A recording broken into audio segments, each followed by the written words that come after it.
Well, hello, everybody. Welcome in. Welcome to our summit here today. I'm so glad to be able to present today systems and processes for time-strapped CEOs to be able to gain back some time and have some visibility strategies to really help them to maximize their time when it comes time to leadership and visibility. It's actually my turn to start to talk about some of what I'm brilliant at. I am a business strategist and founder of the Scalable CEO Academy, and I host the CEO Shift Show podcast, where I help overwhelmed service-based business owners reclaim their time and scale with systems. Personally, I have over 25 years experience running a top-rated construction company in Vancouver, and I know firsthand what it takes to transform from operator to the empowered CEO. I specialize in simplifying growth, building strong leadership habits, and turning chaos into clarity. My mission is simple. I'm here to help entrepreneurs build businesses that support their lives, not consume it. So that's, and I came up with that sense of clarity based on that one client that I brought here as the example. He wanted a business that supported what he wanted personally in his life. And I thought, you know, to some degree, I think everybody I've ever spoken to wants that too. So I've made that a pillar and a core message in how I show up. So let's just set the stage. Today we're talking about time freedom and how it's actually not a myth. And as we're learning today with some of our friends on the conversation, it's not a myth, it's actually a system. So many entrepreneurs, their calendar gets packed from edge to edge. Their team, well, they rely on the CEO for every decision. And when you finally carve out a little quiet time in the afternoon, your brain won't stop spinning. And we've talked about this today about creating that space for us to settle in. Cheryl, you talked about it, about, creating the closed door policy, right? So imagine that you're sitting down with a coffee, maybe even opening a notebook to map out your next strategic move, but bam, right? You get a Slack question, the staff message, or the staff question, a client email marked urgent, or a team member, they just need some input. We've talked about all that today. And just like that, you're thinking time, and it now becomes reaction time. So this is your moment to slow down, and it's the moment for the business to speed up. Wendy, I think you used that term earlier today, slowing down to speed up. It's a term that I use all the time. And I'm wondering if you're watching this on live or on a replay, can you just drop a thumbs up in the chat if your calendar has ever felt like an absolute runaway train, right? So here's the real trap most service-based CEOs fall into. The myth is that time freedom comes after you grow or you scale. But the truth of the matter is that scaling without being able to leverage your time, it just creates a bigger and messier trip. And here's the kicker. Time freedom isn't something that you magically arrive at. It's not hiding behind revenue milestones, and it doesn't live on the other side of a bigger team. I've worked with CEOs who hit $5 million in revenue, and they're more exhausted than they were at $2 million in revenue. Why? Because they scaled without protecting their most valuable resource, which is their time. They built the team, they've launched the offers, they've onboarded more clients, but their calendar, it stays chaotic, unprotected, and reactive. And I know that this is true. I know this to be true because we've all talked about this at different levels and different layers here today. So what if there is a different way? What if time freedom isn't something you hustle toward, but it's something you design into your business model starting right now? And Christine, you started some of the very first words out of your mouth was the clients I work with, the first thing they do when they walk into their office is they check their finances, they check their numbers. So, you know, even in doing that, that will allow more time freedom later in the day. And we're not spinning, worrying about where our cash flow is. We're not spinning, worrying if that accounts receivable came in yesterday. We're not spinning, worrying about whether we can match payroll at the end of the month, right? So this isn't about productivity hacks or adding a whole bunch of new apps. It's about building a rhythm that supports the identity that you're trying to create. You don't need more hustle. You need a system that helps you get back control. So I do have a story, and I've told you a little bit about why I'm passionate about this, but my own personal story. So I ran a specialty construction company. It was a decorative concrete business in the Vancouver market. We started that business. I was 7 months pregnant with my oldest son, who just turned 30 a couple of months ago. So, and let me tell you, it wasn't a 9 to 5. And I know what it's like to be the first one in, the last one out, and the one on every call when something goes sideways. How many of you, just by show of hands, have been, I have a home office, have been at home, sitting at the desk at 12:30 at night, working and crying because you're so damn tired, and you know that you've got to get up at 5:30 or 6 o'clock the next morning and go do it all again? Who's been there? Wendy, I know you've been there. Yeah, I've been there. So I started out like many of the people that will be listening to these replays, passionate, driven, and ready to eagerly build something great. But somewhere along the line, I became the bottleneck. And it wasn't because I didn't care. And it was actually because I cared so much. I was doing everything, and my calendar proved it. And I thought that giving more of me was what was required. So what changed? What changed is I actually had a health scare. And with that health scare, it brought up that mirror, like we've all been talking about today. Like, what's really important? What really needs to happen here? I cannot deplete myself, coming back to the boundaries that Cheryl was talking about. I can no longer deplete myself in order to make this business successful, right?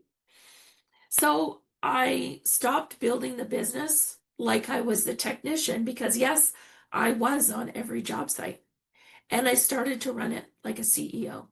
I created systems, I designed time boundaries, and I got clear on what only I could do in the business. And I let go of and I delegated the rest. And that shift, it didn't just make the business stronger, it made it sellable. Because when I exited in 2017, it wasn't chaos, it was a nice, clean exit. And I share this because I want you all to know that I've lived the overwork. I've lived the shift that I'm talking about. And now I currently have 30 plus one-to-one clients who I show how to do it faster and better than I ever could have known when I did it for myself. So let's bust one of the most dangerous myths I see holding CEOs back. I'll finally have time once we grow a little bit more. Sounds logical, right? You think once we hit that revenue milestone, I'll be able to just breathe. Once I hire that next person, or I hire that next contractor, or I hire that next bookkeeper, or I hire the next labor guy, it will free up my time. But the truth is, what was really happening is you're scaling into chaos. You scale the pressure, you scale the dependency on you. And that's really where I made my mistake is I was the bottleneck. I didn't teach other people what they could be responsible for. So without a time system in place, every new dollar, every new team member just added more noise, more questions, more decisions, and really more touch points. So instead of finding more time, I found myself deeper in the weeds, and I'm sure many people can relate to that here too. If you went into business to create freedom, but now it just feels like a job that you can't quit. So instead of time freedom, you actually get time scarcity, just with more moving parts. And here's the truth that you have to hear. If your calendar isn't structured for leadership now, today, now, it never, ever will be. And it's not easy to start now. There is no later. There is no later place where chaos actually fixes itself. I want to give you a few examples of the mindset traps that I see over and over. And we've talked about these. I have to be available for the team all the time or things fall apart. I'm the bottleneck, but here's that but again. But no one else can do it the way I do it. Bullshit. And I'll slow down once we hit X dollars in revenue per month. So which of these feel most real for you right now? Drop the number 1, 2, or 3 in the chat. Number 1, I have to be available for my team. Number 2, I'm the bottleneck and no one else can do it. Or number 3, I'm going to slow down once I hit a certain dollar value. And here's the reality. Every single one of those beliefs will keep you stuck in operator mode. Because businesses can't become scalable if you're still the system. So here's the exact system that I give my clients, the same ones inside my VIP bonus. It's called the CEO Time Leverage Blueprint, and it's built on 3 core shifts that will help you reclaim your week, install predictable leadership rhythms, and build a business that doesn't rely on your constant presence to survive. These aren't just time management tips, they're actually leadership upgrades, and they change the way you operate daily. So high level, let's walk through them. Audit the noise. Who knows what I mean when I say noise in your business? Noise. Dr. Charlotte knows. Cheryl knows. Wendy's nodding. Excellent. So this isn't about time tracking in 15-minute increments with a spreadsheet. It's about, we've talked about this a lot, spotting where your energy is leaking, not just your time. Noticing how many things that you touch twice before they're complete. Think about starting a task, getting pulled away, and coming back to it hours later.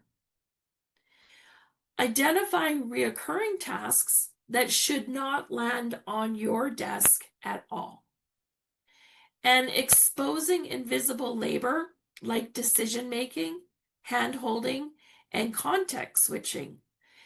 This audit isn't a guilt exercise, it's actually a clarity exercise.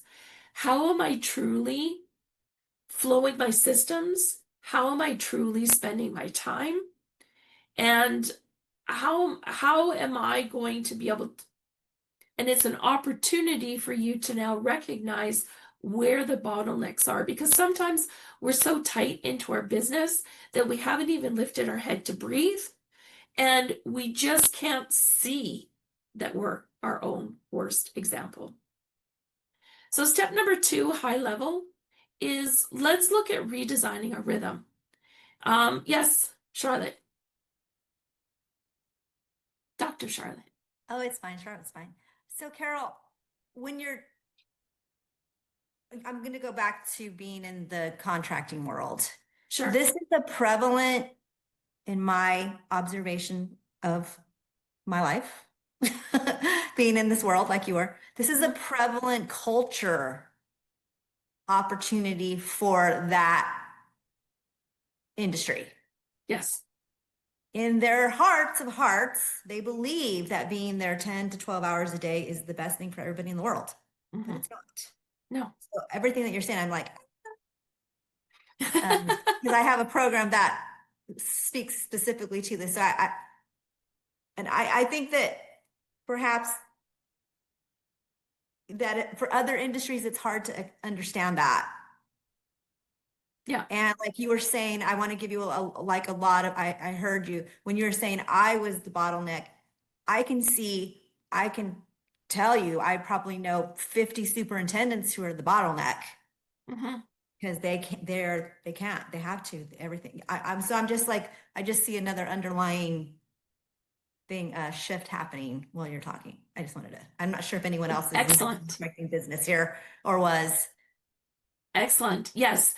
There's the underlying shift. And, you know, the way my contractors, based on my experience, the way I look at them is how do we slowly back them out of that, right? And calling them on their bull, when it comes up in the conversation. Because really, in my line of work anyways, people come to me because I call them on their stuff. They want the accountability. They want me to say, "Really? Is that the way you showed up?" And from my experience, go, "This is the way that that's perceived." Okay? So there's a with contractors specifically, there's a certain amount of backing up they have to do, backing away from the project, making sure that they're closing their doors, their gaps, right?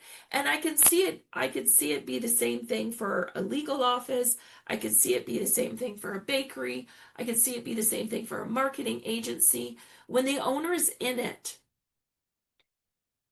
and they are the bottleneck. We have to pick the one thing, right? And we close the gap on the one thing. Then we pick the next thing. We close the gap on the next thing. And they back out. And they back out to such a place where they actually start to see the time freedom. But the next problem is, and sorry, I'm getting off subject here, but I think it's really important. The next problem is now they're looking at their crews or their teams. And again, I don't care whether you're a chiropractic office, a bakery, cleaning people, cleaning company. I don't care where it is. There's a point in time where the CEO goes, "Oh, oh." And it's at that point in time where you have to take the CEO by the shoulders and you have to spin them around 180 degrees. And it's like, okay, we filled those gaps. Now, where are we going? And that's where the leadership comes in bits and bites and dribs and drabs up until that point. And it's when they reach that point, in my experience, that now we can turn around and we can take all those little leadership pieces and start to bring them all together into a sensible system that works. Does that help, Charlotte? Yeah. Okay. Awesome. So the next step, let's get back to just talking about time and time freedom. So the next thing, and I think we're going to actually just talk about what I talked about here, is redesigning your rhythm. So this is where we start to shift from being available to being intentional. And that, Charlotte, is part of closing the gap. Am I being available to the person who, knocks on my door and says, "Do you just have a minute?" Or am I being intentional and removing myself to allow the crews, allow the teams to talk more amongst themselves, to start to problem solve more amongst themselves. And this one thing is called the 1-3-1 method. Got one problem, Come to me with 3 solutions and then tell me what the best solution is. Go. Right? You need my affirmation that that's the best solution? Cool. If it is the best solution, I'll say, bye. You got it. If it's not the best solution, then I now have the opportunity to say that's not the best solution. I think you need to do this. Okay. But that comes back to this whole idea of being available versus being intentional. Being available, you just answer the question. Being intentional is how can I empower these people, my staff, to actually figure out this problem on their own. And that's how we back out of this space. Okay. So that when we take an unstructured and reactive schedule and we build it to reflect your role as a CEO, the one that's responsible for growth, vision, and strategic decision. So here's what we put in place. We put a weekly planning structure that creates built-in reflection and direction times. I love what Christine said. We build in specific time to look at your money, right? We look at strategic time blocking that prioritizes the CEO level work over admin or support tasks. And that's where the boundaries come in, where you close your door. And as a culture, you make it very clear to your team, when my door is closed, I am not to be disturbed. Because many offices have that, right? Delegation triggers, identifying patterns or signs that tell you this no longer, unless the building's on fire, yes, that this is no longer belongs to me. Like the answering of all the questions in the contracting world, if we've done all our pre-con meetings, we've done our Monday morning meeting, we're doing our daily huddles, those questions, if our leadership teams are doing their jobs, there should be very few questions. Very few questions, right? So what are we missing? So it's not only this no longer belongs to me, but what is missing in the system, right? And then again, the recurring CEO hours to really zoom out, to set the direction and course correct when needed. Now, in my world, a lot of my contractors, they actually shut down over Christmas. So the CEO takes 3 or 4 days between Christmas and New Year's to do this on an annualized basis. That's what I coach him to do. So step number 3, let's reclaim our driver's seat, right? This is actually the deepest shift. This is where the identity as a leader starts to meet your systems. You are no longer building your calendar around everybody else's needs. You're building it to reflect your leadership, your focus as the CEO, and your energy. So we start to install decision filters that help to eliminate mental fatigue. We default time boundaries that keep you in proactive mode. And we create confidence in our calendar, meaning that every block has a job and you decide what we put into it. And that sounds like there's no room for work. Going back to the CEO that like to show up on the job site, if that's truly what you want to do, one of your blocks is going to be visit a job site, right? But again, be intentional about how you're spending your time. And the tool that walks you through all that step by step is the VIP bonus. And I'll tell you a little bit more about that in a minute. So let's just slow down for a second. If you have a notebook, grab it, and let's just take a breath and a pause. And I'd like you to reflect with me, because the next moment could be the most important moment of your time with me here today. So ask yourself this: what would actually shift in your business, in your energy, in your life, if you protected just 5 hours a week to think, to lead, and to plan, instead of constantly being available for putting out the fires? I know you might be thinking 5 hours, well, that's barely a day. But my question is what difference would that really make? Dr. Charlotte says sales. Yes. If you could save 5 hours a week to, you know, think and energize and strategize, yes, it could result in more sales. You could find a more efficient way to do sales. You could maybe cut 2 steps out of your sales process, right? There's lots of things that we could do.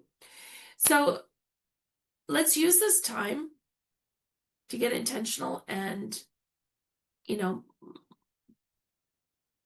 leverage it. You could finally build out that offer that lives in your head. Christine, I know you love to hear that. You could review your numbers monthly and make it proactive changes. Again, monthly, is that enough, right? You could map out your marketing for the next 90 days in advance, not 90 minutes before an email goes out. And an extra 5 hours would be the catalyst to allow you to be able to start to breathe, to be able to allow you the opportunity to have some fun in your business. So here's some of the things that I've seen happen for my clients when they reclaim those 5 hours. Their decision making actually gets sharper because they're no longer racing from task to task. Their leadership improves because they show up with the clarity, not the chaos.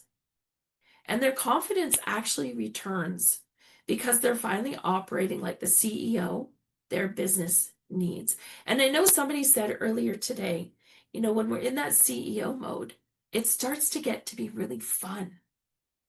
And that's where we want anybody listening to this call here today. We want you to be able to get to a place where you have fun in your business, where you enjoy what you do and you enjoy the people you deal with.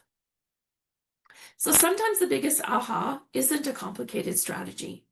It's realizing you've been starving your business of the one thing that it needs the most, and that's your focused leadership. So if that resonates, even if one of those aha hits home, I'd like you to type in the chat, "I'm claiming my time." And let's anchor that in together, because you deserve a business that gives you room to breathe, not one that eats all your capacity. And it all starts with one decision, and it's to protect your time like the asset that it truly is. So if you're nodding, thinking, yes, this is exactly what I need, then I want to make sure you don't leave this summit without grabbing the VIP upgrade.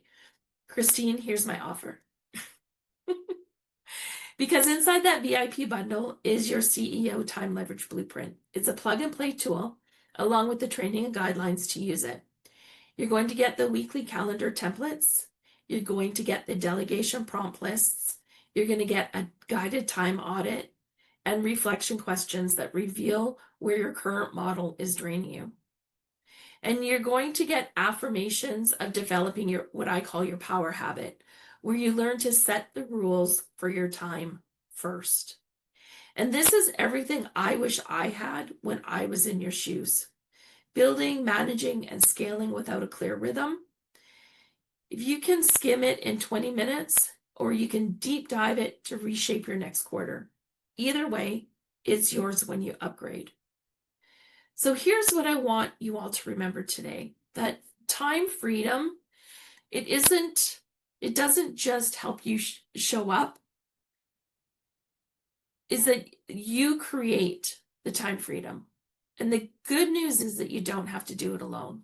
You don't have to keep reacting to the firefighting and wondering if you're ever going to gain back time to lead. As a coach, as a mentor, as a teacher, I've seen and experienced the struggle. Is my desire to empower every business owner to master calm, confident decision making, driving steady progress towards thriving businesses, which supports the personal goals you truly want. That's why I created this blueprint. That's why I created this summit, is to help you build business that supports your life. So if you're ready to stop being the bottleneck and start building your week with clarity and confidence, grab the all VIP access and get it started today. I'm sure everybody will join me when I say, let us help you. We can all do it together. Excellent. Amazing. So that concludes the speakers for our summit. And I am so grateful for Wendy, for Christine, for Cheryl, for Karis. I'm grateful for Lion. I just want to say thank you